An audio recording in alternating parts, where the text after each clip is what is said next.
The sun had long vanished beneath a bruised horizon, and the wind carried a strange song across the desert, a cry that was neither the wail of the coyote nor the whisper of the sand. It was a sound that made the horses restless and the night uneasy. On the edge of the San Pedro Valley stood the McAllister Ranch, lonely, wind-bitten, and stubbornly alive against the endless sweep of the Arizona wilderness. Inside, a single lantern burned, throwing gold light over the face of a man who had seen too much of the world's hard ways in Elias McAllister, a rancher built of grit, sorrow, and a quiet code of mercy. The night was supposed to be silent, but fate has a habit of knocking when you least expect it. Around midnight, Elias heard it, the faint thud of hooves and then a collapse outside his barn. He reached for his rifle out of instinct, slipped into his coat and moved into the cold night air. The moon was veiled in dust and the world glowed with a ghostly orange shimmer. There, lying near the corral, was a horse streaked with sweat and foam, and beside it, half buried in sand and blood, was a woman. Elias knelt down. Her dress was torn from cactus thorns, her dark hair matted with sweat, her wrists bruised from rope. She wasn't white, her skin was sun-burnished, her features proud and sharp, the kind that told stories older than the land itself. An Apache. The sight made his pulse hammer. For every rancher knew the cost of harboring a native. The Army's law was clear, and the neighbors were even clearer in their hatred.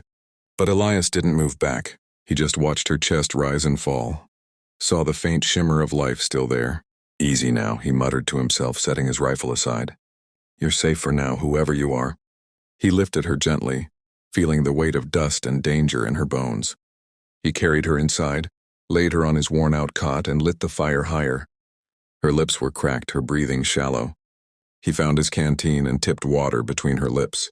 For a while she didn't move, Mom, and then her eyes fluttered open, dark as midnight oil, filled with the kind of fire that doesn't die easy. Don't be afraid, Elias said quietly. Ain't no harm coming to you here. She didn't answer. She just stared, the way a wolf might stare when cornered but unbroken. Finally she whispered something, a name he couldn't catch. The syllables rolled soft and musical in the Apache tongue. He didn't understand the words, but he felt the pain behind them. When she drifted back into sleep, Elias sat back in his chair and stared at the fire, wondering what the hell he'd just done. By dawn, her fever had broken. Elias was outside splitting wood when he heard a soft voice behind him. You saved me. Her English was broken, careful. She stood in the doorway, wrapped in a wool blanket he'd given her, her eyes scanning the land like a hawk ready to fly again. You were half dead, he said. Didn't seem right to leave you out. There. You should have, she replied. They will come. Elias frowned. Who? My people and soldiers. Blood follows me now. The words hung between them like smoke. He set down his axe, studying her closer. She wasn't just any woman. There was authority in her voice, pride in the way she carried herself despite her injuries. Something told him she was more than she appeared. You got a name? He asked. She hesitated. Taya, she said finally. Wife of Chief Nantan of the Chiricahua. Elias froze.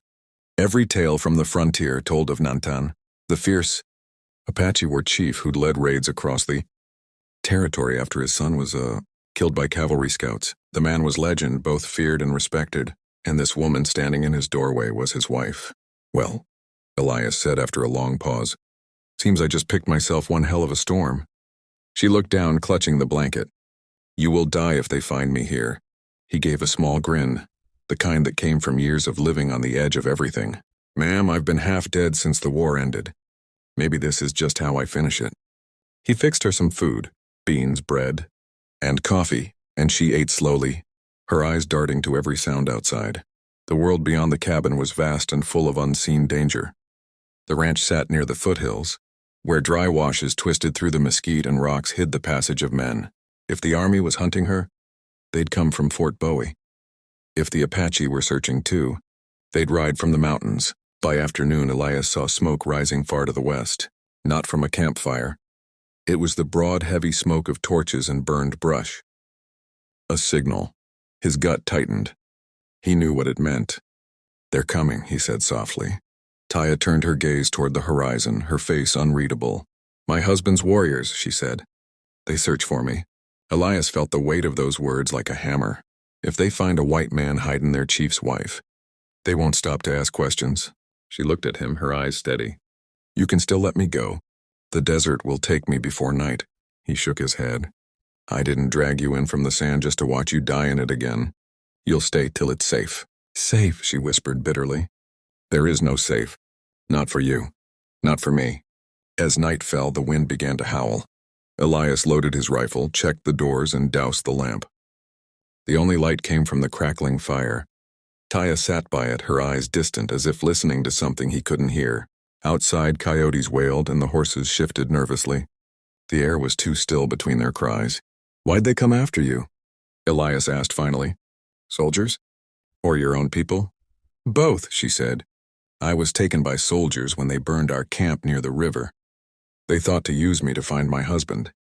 I escaped when their camp was attacked. By my people. But they do not know I lived. They think I am taken still. Or dead. Elias rubbed his, jaw. So whichever side shows up first, I'm in trouble.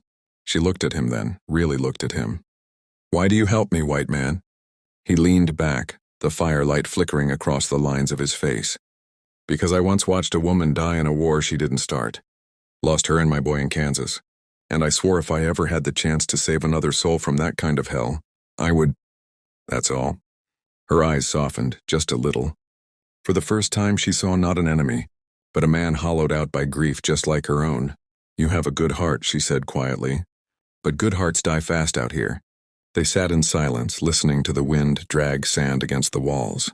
Then came the sound that turned Elias's blood cold, the faraway thud of drums. Slow, deep, steady. Not thunder. Not soldiers. It was the heartbeat of 100 horses moving in rhythm.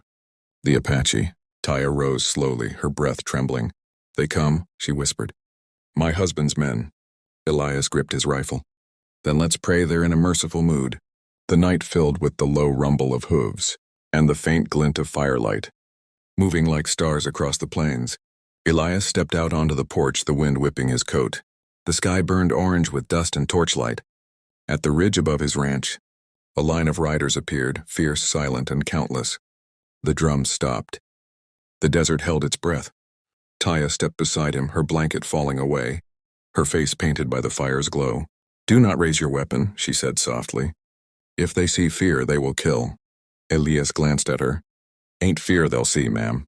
Just a man trying not to make a fool's end of himself. And as the first warrior rode forward, tall, painted, his spear gleaming, the night seemed to split in two. The chief's men had come for their lost queen.